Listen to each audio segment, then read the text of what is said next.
Let's drink beer. It makes my mind clear. It takes me away from here. Let's drink beer. And let's drink beer. Pump it up, lift it up, drink it up. All right, so what are we drinking? So first off, we have Boy Pilsner. It is a rice lager that we did in collaboration with the Rice Factory. They're right across the street from us. Amazing rice, show you, really good local stuff. I also brought today Go Ketchum. It's a light lager. We have Ghost Ride the Drip, which is an ube hard seltzer. So we're not talking beer when we go there. We also have an Imperial Saison, which is Shine a Light for a good cause. We have Pete's in Paradise that we did in collaboration with the Pete of Pete's Wicked Ales. We have Pina Hop Ladder, which is an oated coconut IPA, one of our fun hazy IPAs. We also have Double Drop, which is a hazy double IPA. And we have Killin' Me Smalls, which is a collaboration with Purvey Donuts. All right, cheers. Oh, cheers. Let's get the first one. Party boy. Yeah. So, rice lager, you guys used a specific type of rice from the Rice Factory? Mm-hmm. Yeah, they supply us with all of our rice for our rice lagers. We also use them for Go Ketchum as well. We like to play, we like to see what other local companies are doing and see what we can do to support, but also to collaborate. Does the rice make a difference, or what type of rice, or?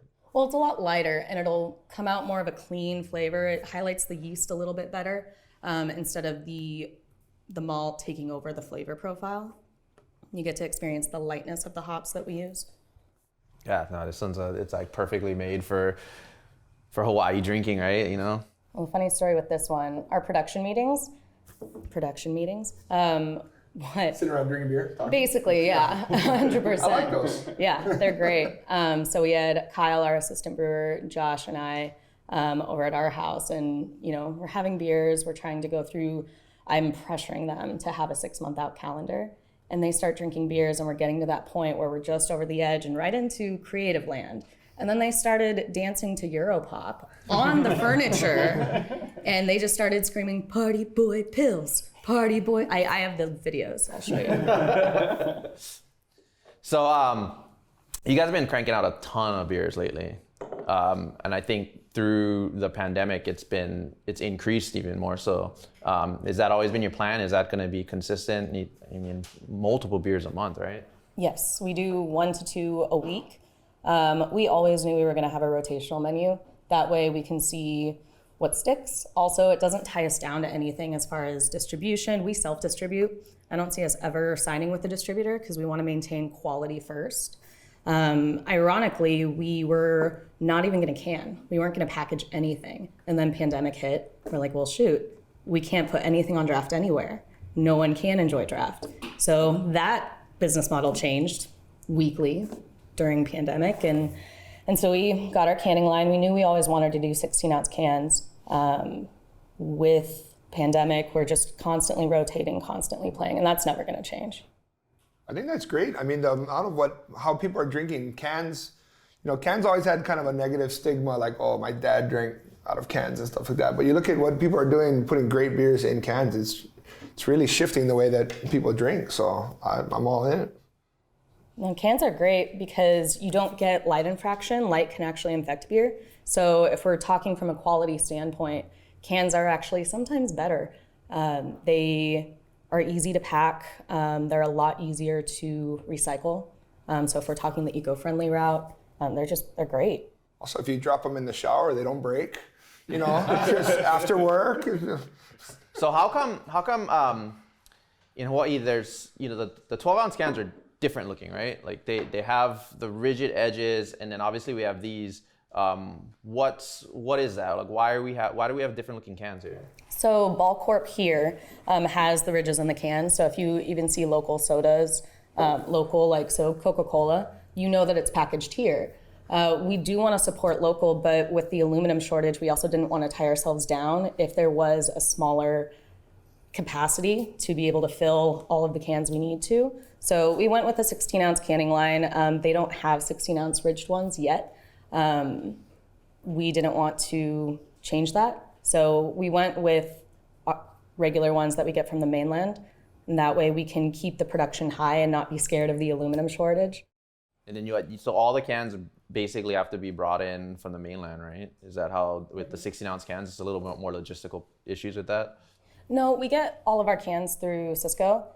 They've been great. They've helped us supply our grain, so we don't have to plan 6 months out in advance just for one shipment. Cisco actually started a warehousing project for beer supplies. So they've been a huge help to us. We get some local things through them too. Awesome. So that's great. And the cans, I feel like the cans give you much more flexibility with the labeling and the artwork on it. It looks a lot better than that. So when we get back, we're going to take a quick break right now, and then we want to talk about some of these labels. Bringing you what matters. Viewers can receive the Star Advertiser digital full access subscription for just $9.95 per month. Go to staradvertiser.com and click on subscribe. Use the code AHITHING. So what are we drinking next? Next is the Ghost Ride the Drip. A lot of our beers have many layers to them. Obviously, this is a hard seltzer. It's got a really pretty purple color. I'm originally from the Bay Area, so this is an ode to E40, I'll be real. Ghost Ride the Drip. Scrape, scrape. I could go through the whole song and rap it out for you, but I won't. Save that for the long version. Yeah, 100%. Get Josh in here, he's the rapper. But it's an ube hard seltzer. We add, for the color, we add butterfly pea powder. Doesn't really add taste to it, but it gives it that color that we were going for. So you can identify it with ube. It has like a nice, almost vanilla note to it, but the yeast comes out really strong. We use wine yeast for our seltzers. It's really simple, elegant, but purple drink. It's great. It's got a great nose to it when you get it anywhere near it. So how come you guys started making seltzers? I mean, like what's the draw in there? And obviously it's a brewery, but seltzers are so huge, right? And what was your guys' push to get into starting making these? It's a few different things. One, some people that can't have gluten, we don't want to feel like they're not included in what we do. We have wines on tap. They're not very popular. We definitely have a full bar. We have cocktails, but seltzers kind of gives us something extra to play with and be kooky and weird. We're always weird with our beers, but it's something that we get to keep experimenting with and really focus on the yeast strain, really focus on the weird additives that we might put into it, like ube, and it focuses more on those ingredients rather than the rest of everything that goes into beer. It's also kind of printing money. Seltzers are hot right now. Ain't no laws when you're drinking claws. We know that. We heard that. Plus, you get the experience, because some of the flavors you guys have done, you can't find in sort of the mass marketed seltzers, right? I mean, you had one a couple months ago, Green River, that total different flavor profile than you can get anywhere else, right? Right. Well, Green River is hometown hero, like hometown soda. Everybody has a good memory with Green River. Everybody loves Green River. Yeah, and that one was bright green. You can play more with the color too with hard seltzers because you're working with a blank canvas. Yeah, let's pour another one. And it just doesn't feel like what everybody else has. So what am I pouring out here? Shine a Light. This one's my passion project. We did it to benefit In the Backlog, which works to end the backlog for sexual assault victims. That way we can end the backlog of untested kits. So. And what is this beer? It is an Imperial Saison, so it's really complex. It's got some farmhouse characteristics to it. It's also Imperial, so it's got a higher gravity to it, which is kind of coincides with the issue that we're focusing on. That is delicious. Thanks. That's a fantastic beer. You know, Saisons are really hard to do. Not that they're a complicated beer to make, but they don't sell very well. Everybody's into lagers now lately. Everybody's into hazy IPAs. Saisons had their moment back in the Belgian phase, maybe in the late 90s. But they don't sell that well, and so they're hard to do. This one sold out because of what was behind it. Right. Yeah, it seems like there are particular styles that you guys have to keep brewing day in and day out just because of the popularity. Mm-hmm. They'll sell out. Yeah, we always have to have 2 to 3 hazy IPAs every single month because they sell out within a week or two. So if somebody wants to buy this beer, where can they buy it? This one we only have on tap, and I believe we're on our last keg. But we are going to be doing more. we are really excited to partner with the local SATC for some future projects coming down the pipeline. Because most of these beers, they come out and then they run out and then they're gone, right? Yep, gone forever. Every once in a while we'll bring something back. So Party Boy was a callback. We've got Pina Hop Ladder, which is my ultimate favorite. That's a callback. But a lot of these, the majority of these are brand new. Is that by design to have beers come out and then be gone and then go on to something new? Yes and no. We didn't intend for them to sell out so fast, but it's a good problem to have. So we're planning on getting bigger tanks, getting more beer so we can supply it longer. But yeah, we're always going to rotate. So what's sort of the next beer that you guys are working on that's going to be coming out soon, style-wise? There's a lot. Can we hold that thought for 1 second? Give our audience a chance to go get a beer, and we'll talk about that when we get back. The Art of Beer is brought to you by Growler Hawaii. 100 taps of great beer and other beverages. Stop in for some drink, food, and fun. Growler Hawaii, located at 449 Kapahulu. All right, so what's the next style you guys are putting out at the brewery? Next one we've got is Yeah You. It's a West Coast IPA. That one's really fun because we had a costume contest for an 80s party, and Kaimana, who's actually a bartender over at Beer Lab, he won. He dressed up as Macho Man Randy Savage. And so we took a picture and we asked him later, we were like, hey, can we use this for a project? And he's like, yeah, go for it. And so we put him on our cans, and people would buy the cans at our spot and then go over to Beer Lab and get him to sign it. He's like, now he's a celebrity and he's got a beer named after him. So that's pretty unique, right? I think in the local beer scene here in Hawaii, where a lot of the breweries all kind of came up around the same time, and tell us about like that kind of tight-knit community that goes on here, because there's not a ton of breweries and it's definitely a tough industry to be in, right? It's very tight-knit. There's a lot that happened before we showed up, so I wanted to make sure that we were respectful of the space, but also could like bring our own fun into the industry on our own. Back in the Bay Area, I was used to it being very collaborative. Like nobody had any secrets or cards close to the chest. It was very different here, respectfully so. But it's been a lot of fun to collaborate. The topic of fun, this beer right here is lots of it. This was great. Pina Hop Ladder. This one was actually a homebrew experiment. We did it with my roommate, and he wanted to do an oated coconut pale ale. So this one's an IPA. We dosed it up a notch, but it's got rolled oats. It's very creamy. That's where it gets its haze from. The pineapple is purely from the hops. We don't add fruit to this, except for toasted coconut. We add a lot of toasted coconut to this. With the hops, with the coconut, and it all plays very well together. I mean, you get a little hoppy, but you're like, no, there's a little sweetness in there, and it's fantastic. Yeah, it's not bitter at all, but you taste and it's got that aroma of like a fruity tropical drink, but it's not. But it's still beer. It's still beer, yeah. Well, and I feel like what's cool in beer right now is dosing a ton of fruit puree and then it looks like a pulp, like a 7-Eleven Slurpee. This one's not that. Yeah. It's not going to be straight pineapple puree, straight coconut puree. You really get those flavor profiles from the beer ingredients. Yeah. We always joke, like there's beer flavored beer, and then there's beer that sort of sometimes not flavored like beer, and it kind of fits two different, taste profiles. And I think we'll probably get to one that's got a lot more flavor characteristics later on in the segment, right? This is like a poolside IPA. When you're hanging out outside, you don't think about drinking an IPA, but this one, I'm like, I could have this in a plastic cup next to some water and I'd be perfectly okay. Oh yeah.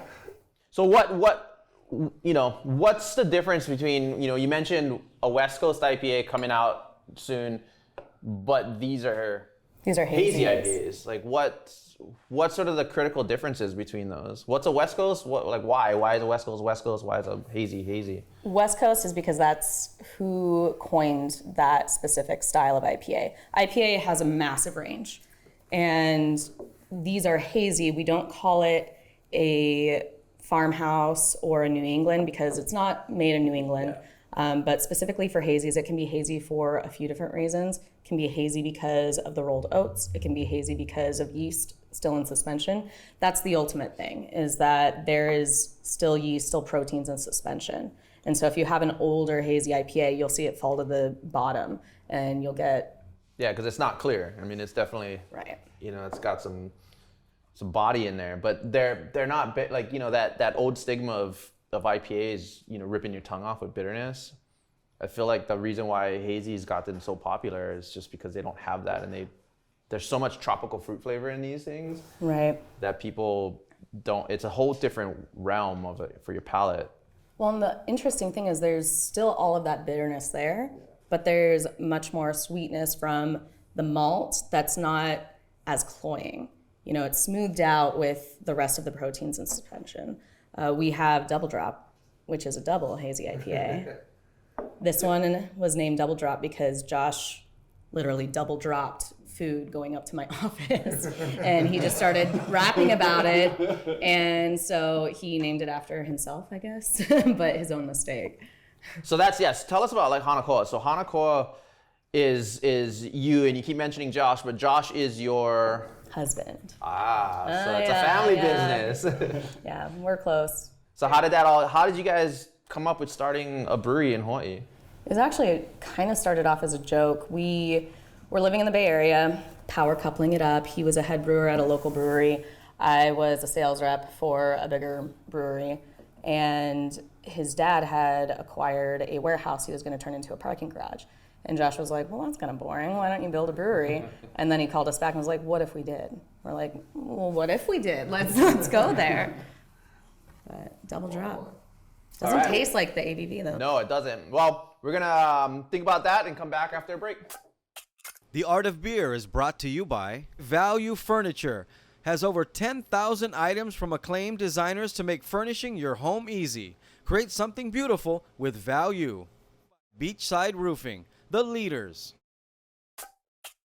All right, so what are we drinking next? And I'm very interested about this label.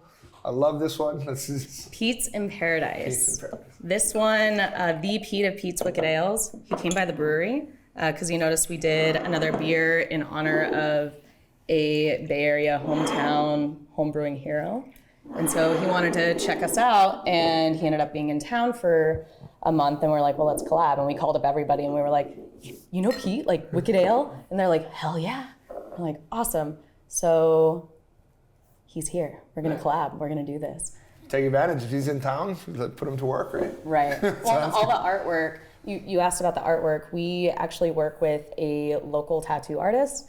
He's amazing. His name's Xavier. He puts onto paper all of our dreams that we're throwing at him. Everything from like, we want an old school Cadillac to we want something surfer style. I'm sorry. We've always just absolutely admired the variety of what you put onto your cans. There's a few breweries out there that do that. A lot of people stick to one logo. So very interested on how you guys came up with it, you know, whether it's Party Boy dancing on your couch or collaboration with them. So, but that's so the process of why we're picking these, when it comes up, and your big love for E40, why you got that. It's just something that not a lot of people are doing, and I think it's wild. So. Yeah, and I think it's unique too. If you read on the back of it, there's always these blurbs, and a lot of breweries at times will put a lot of statistics on the back, but yours don't have a lot of. They're fun, sort of like poems almost on the back. Right. Well, we kind of view it as, you know, art is meant to disturb the comfortable and comfort the disturbed, right? So we view beer as our art, and so with producing all of these, we like to take people along the storyline. Like we're telling a story through your palate, and we want you to come along with us. With that said, yeah, Josh kind of goes nuts, and like I can read this one. Ooh-wee is on the back of the can. There's a lot of words where I'm like, we did not double check that. Where was the edit in that copy? But it's a lot of fun. It totally is fun. And what you guys are doing, you're having fun, you're supporting causes that you care about, you're working with, collaborating with, you know, inviting the brewers over to brew beer and working with local producers. It's great to see what you guys are doing. Thanks. So what are we pouring here? Speaking of working with other local businesses, we did Killing Me Smalls with Purvey. Purvey Donuts, they make the coolest, craziest donuts. This is our second collaboration with them. We did Unicorn Butt Sneeze. Absolutely favorite. I mean, it's a great visual right off the bat. But this one, Killing Me Smalls, this is done with Teddy Grahams in the mash. So before we were talking about, you know, the simplicity of the ingredients, this one we go off the wall. We threw a ton of toasted marshmallows, Teddy Grahams. This is our weird beer. So we threw in their naked donuts right into the mash. So it's literally liquid donuts. Yeah, it's dessert beer. But it's 12%, so you gotta be careful. Dessert beer with everything in it, but it's delicious. Have you dunked a donut in it? I haven't yet. I need to. Let's call per band. No, this is called sober right now. I'm gonna let's do that. Mug, you know, and you don't want anybody to see. You put this in the coffee mug, and then you dip the donuts into the Oh yeah, breakfast beer. coffee, right? Yeah, it's your Saturday breakfast beer. Fool my wife into thinking I'm drinking coffee in the morning. Don't fool her. Don't fool her. Invite her along for the ride. Yeah. Wow.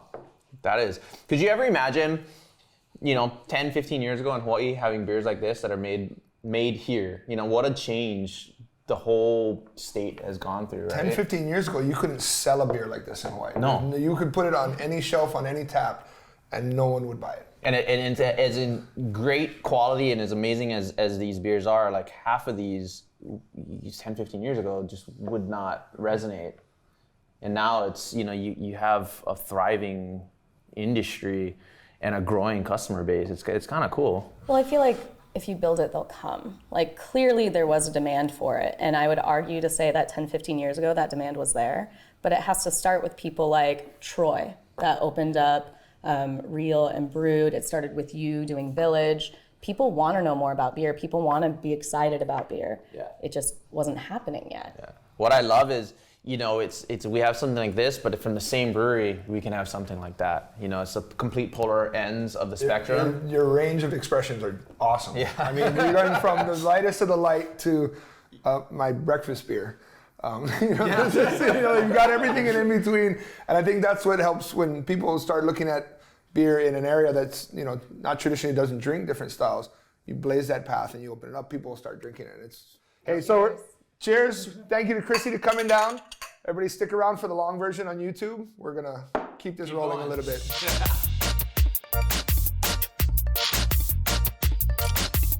Hey guys, welcome back to the long version on YouTube or wherever you find your podcasts. We'll get back to the conversation now.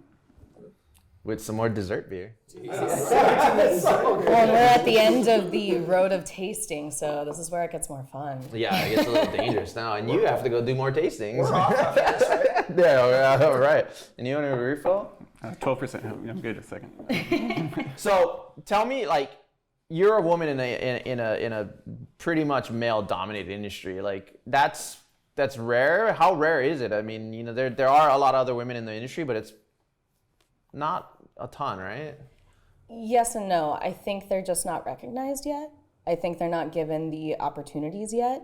It's getting there, and we've seen a lot of movement, especially as of late, if we're talking about current events. We're here. Yeah. And women invented beer. We were the start of beer. So for it being a male-dominated industry, it's not the first. It's not going to be the last, but we have a space here too. Is there still sort of a stigma that women aren't beer people? I feel like all the time, right? There's it's for my dad. It's a male thing, right? Yeah. And then when you see a woman come in with opinions and insight into what goes into it, it's sort of like. Well, if you walk around a brewery and you see a guy wearing plaid with a beard, you're like, oh, he's a brewer. He knows what he's talking about. That's the only reason I have a beard. There you go. So you must brew, right? Tell me what hops are in this beer. Versus there are times where I'll stand at the host stand just to make sure, everything's running smoothly. And we'll have people walking through that they're like, oh, no, and they nod me off. I'm like, okay, that's fine. If you have your business to do, cool, walk around. And then they come back and they'll be like, oh, you're one of the owners, hi. And I'm like, okay, now I know how you treat my staff that I care very much about. Interesting. There is a point where people are very dismissive until they're like, oh, okay, this is what you do. And then they almost make you want to prove it. I can relate it to gamers, where it's like, oh, you're a real fan of Star Wars, prove it to me. And come on, we're talking about a show. I want to prove anything to you. We're talking about a drink. There's no need. Yeah, I see that a lot where it's the stigmatism where it's oh, women drink wine and cocktails. They don't drink beer. Or if they do, it's they're only drinking, the lighter stuff. And it's totally such a big misconception on there. Well, and vice versa. How many times have you guys tried ordering or wanted to order a fruity drink? Say you want a lava flow, and you feel like you're going to be judged for it. I should be judged for that. Why though? Like, there's no need. No, but we order drinks all the time, and I'll order a glass of rosé, and they'll put it down in front of my wife. I'm like, no, that's mine. It's the same thing, Rosé, Yeah, exactly. There's lots of it, and also working in bars and restaurants, we see it as well. Not just the guests talking to the staff, but like you will have guys be like, "Oh, what kind of wine do you have for my wife?" I'm like, "Well, let her look at the cocktail list. Maybe she wants a drink." So it's an issue we deal with a lot, but especially in the beer industry, we know it's just there's not enough exposure. And I love your comment about women invented beer, because I love that. I look back in the histories, and the guys were out working the fields, and the women were throwing it in water and letting it ferment. So I mean, it wasn't a bunch of guys standing around in a hut throwing everything in water and letting it ferment. It was the women preparing it. So I love that comment. That's great. That's completely true. Yeah, if I could leave anybody with one thing, women invented beer. Remember that. And I guess we're done here. And I thank them every day for it, because I love beer. It would be a much worse off world without it, right? We'd be sitting around drinking whiskey, getting all super hammered and angry all day. They probably invented that too, all of it. Yeah, potentially. I mean, the same thing, right? I mean, it's you're mashing in grain and all that other stuff, right? So I mean, it's like it's amazing.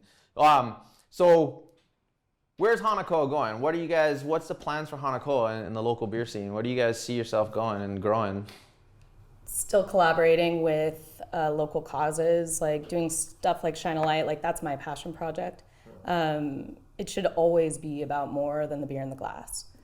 People can buy great beer here. There's a lot of breweries that came before us that we're honored to be in the presence of in this space. And people can take their dollar anywhere. And not that we deserve it more, but we want that dollar to go further. And so we are working with different community initiatives where we can make it something bigger. Yeah, have the beer represent more than just what's in the glass, right? Right. Like, it, whatever we do, like, if we're not passionate about it, what's the point? Yeah, I think that's one of the really cool things about like the beer community or craft beer community, where there's so much more to it than just making the beer, right? And we see it all the time. It's not just selling beer and making beer. It's more meaningful. Like you said, a dollar, have it more reach.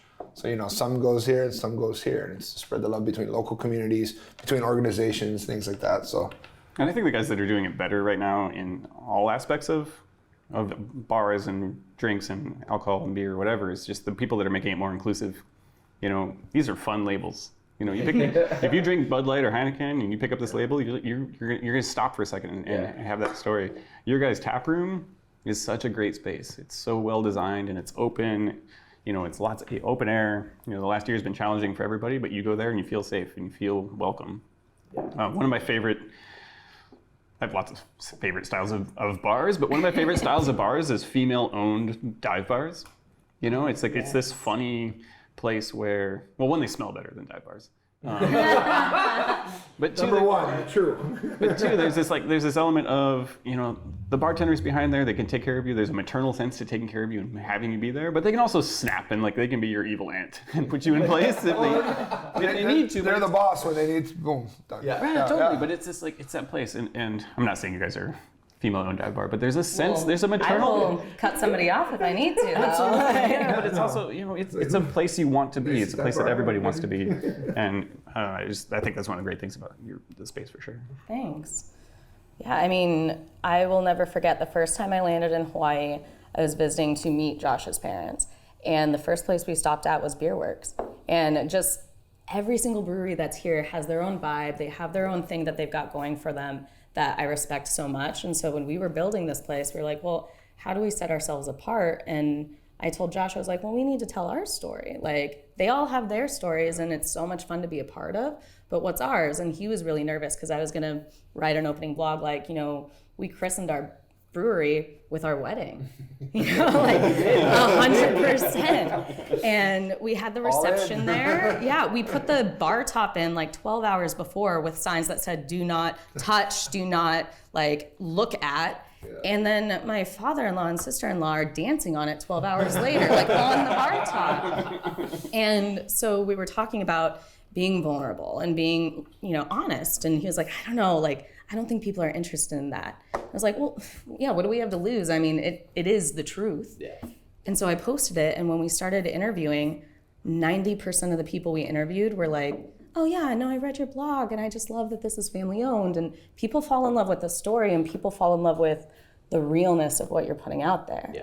Well, because people realize there's passion, and there's something behind, what's in their glass, which, whether you're at like some of the coolest bars in the world or you're at a craft brewery, you can feel that when you walk into places, and I think that makes a huge difference. I think and to add to that, it's just very welcoming in there. Breweries are a more welcoming space. I mean, especially for you guys, you got the taps, you got the tables, and then all the fermentation tanks are all right there. So like, that this is a workspace. They're making our beer right there. Like, and it's like, this is everything under one roof, and it is very welcoming when you go in and you see that. I really enjoy that when I look in there and I see it. And not just like staged breweries where they make one little window so you can see the tanks on the other side. You guys have, it's there. Everything's there. Front and center. It's just, there's a lot more love that goes into when you walk in. You're like, this is a workspace and everyone's here and this is great. Yeah. So I get that feeling when I walk in Hana Koa. So it's also like it's doesn't smell like a brewery. I mean, it's so clean. You guys are so good at that sounds wrong, but it's like... No, I understand what you're saying. Don't mention names. No, it's a testament. It doesn't smell like a dive bar. Yes, that's the thing. Okay. That's a better answer. No dive bar smells. Which means you're making clean beer, which obviously you're just crushing it with the beer game. So. Thanks. You guys ever gonna make non-clean beer, like sour beers, wild beers? I mean, some get a little funky. Yeah. Okay. So if we're talking about beer, and to people that don't know, sours are really hard. Doing real wildly fermented sours. All the sours that we've been putting out are clean sours or kettle sours. When you put wild fermented beers next to beers that you do not want the outside world touching because they could get infected. Sours are infected on purpose, and they're infected for that wild yeast strain, for the microflora in the air. So it's really hard to do in the same space. We would love to do wild fermented beers. And there's actually a new brewery that's opening up called Mahalo Ale Works on Maui that I'm so excited to see what they're doing. And they're going to be all wildly fermented, from what I've heard. I don't know. I don't work there. But we'll find out. Yeah. We're gonna go. But that's the amazing thing. I mean, think about like where the culture here in the islands have come, where you can have a brewery that's going to open up, that's going to focus on primarily sour wild fermentation. I mean, the diversity of what's happening in the state, I mean, I couldn't have fathomed it 10 years ago, but it's here and it's going, and the diversity's there, and it's pretty unreal to see. I just, from my view, being across the bar, when people come in, they're like, 10 years ago, no one ever walked up and asked what kind of sours we have. So the questions you get, the requests you get now, it's a whole new ballgame when it comes to beer. Before it was like, Heineken, or something. They would just call out what you had. But now people are taking the time to look at your list, to ask you what you have, and there's different expressions and styles that they want to try, So it's fantastic. Well, and Hawaii is an anomaly. Like when I came out here for the first time, Josh told me, he's like, well, as far as trends go, especially with beer, Hawaii is like 10 years behind. And you think of it geographically where it's far away. It's not going to be, there's this weird brewery that we can road trip to. Right. You have to fly. And who is going to fly for one brewery? So there's that trend where there's a little bit of disconnect. I mean, yeah. We all have. But for one brewery. I guess we fly for like 10 breweries. Exactly. And now Hawaii has 10 breweries, like on a single island where people can come out here. The other side of that anomaly is we have a lot of tourists where they've got places like Portland, like San Diego, like Seattle that have tons of diversity and tons of like sour specific breweries, Belgian specific breweries, and we don't have that here. So I feel like tourists were pushing the envelope and asking, and kind of allowed for beer to flourish here. And locals were all about it. They were stoked once it started happening. And it's those two position points that started nudging us in the direction where we get to sell out. Like, that is a huge compliment, and it's a huge excitement that we can produce a beer and within 2 weeks it's gone forever. Yeah, that's pretty amazing. And it's not a small batch. I mean, like they're not gigantic batches, but I mean, what is a normal batch as far as, say, like the total amount of cases, or kind of give perspective of how much that is? So a 15 barrel batch, we have a 15 barrel brew house, we have 15 barrel fermenters, and then we've got a couple 30s. So we would double batch for a 30. Right. And a barrel is 2 kegs. Exactly. And what is a keg like volume wise? Like, how many? What's in a keg? Like roughly 100 pints. So it's a lot of beer. Yeah. I mean, So you're talking 3,000 pints gone within a week, and that's just one of our lineup. Usually consists between 9 to 15. So of all of those beers on tap, the fact that they're going through that many pints on a single keg within a week and a half, it's insane. It's an honor. But it's great. It's good company, right? Yeah. so that means you basically, are you guys brewing how many days a week? Like what's the schedule like to keep up with that? Every day. We don't work around the clock. Like, there are breweries like Lagunitas that have a full 24-hour schedule. Yeah. Insane. But they're brewing like 1 million barrels or something. A million right? bajillion. Like, Yeah, I don't like even- a I ton. can't They've got that imagine. Heineken money, so they're Even then, though, like, Sam Adams kept pushing the envelope as far as how many barrels you could produce. That's considered craft. Right. So Lagunitas, as big as we think they are still producing less than Sam Adams. And that's an around-the-clock brewery. Yeah, Like, for sure. There's a lot of beer to be had and enjoy out there. Yeah, it's amazing. But so if you guys are producing 5-6 days a week of just constantly filling tanks, then is that kind of where it's at? Right. Well, with how many tanks we have, it's not just the first beer. There's the upkeep of, okay, now we have to dry hop, now we have to cold crash, there's a lot of processes that go throughout producing a beer. So for lagers, if we're talking to people that might not know everything about beer, there's ales and there's lagers. Ales are fermented at warmer temperatures, lagers are at cooler. With cooler temperatures, I think of it like tea. If you've got tea sitting out in warm temperature or room temperature water, it's going to take longer for it to actually Extract and Yes. get all the great flavors. But if it's hotter, it's going to be a lot quicker Accelerates and that. potentially more astringent and get, a more robust flavor. So with our lagers, those take 6 weeks minimum. Our ales take 2 weeks. So it also depends on what's in the tank. I'm still so happy that like we've come full circle in the beer culture here, where we can have small breweries producing super high-end quality lighter lager styles. It's not all about like the over flavor things, because I think people go on this progression, right, where when they first start off in their progression with more flavored beer, they go as much flavor as possible, something like this, because it's so different.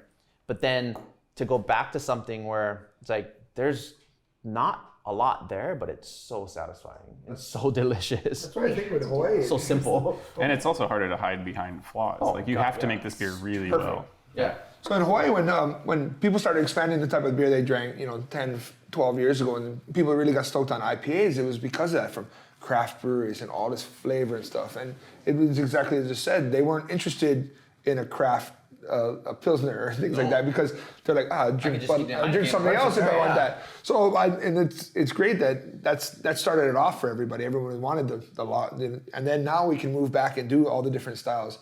And since they already have that faith in Hawaii beer scene to make this flavor, they're like, I'll try their lighter beer. And then if they try Party Boy, won't be disappointed. They will not be disappointed in those, yeah. That goes back to that inclusivity, and you guys keep expanding more beers and more styles of beers and what. Something for everyone. This lineup right here has got, can have a room of 20 and somebody will always find what they want. So. All right, Inclusion thanks. makes us stronger. Yeah, thanks again for joining us, and that's it for this one. Cheers. Cheers.